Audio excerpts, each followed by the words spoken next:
We decided to make elephant toothpaste, and it's going a lot slower than we thought, but it's starting to overflow. And it works. No, Connor. Can't scratch it. I just don't know how to stop it.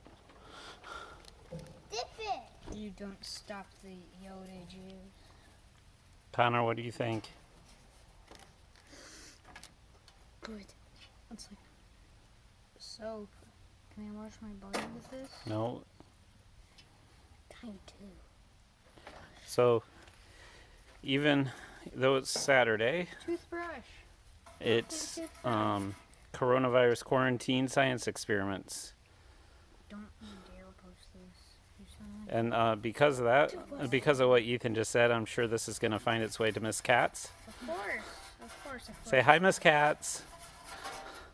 Goodbye, Miss Katz.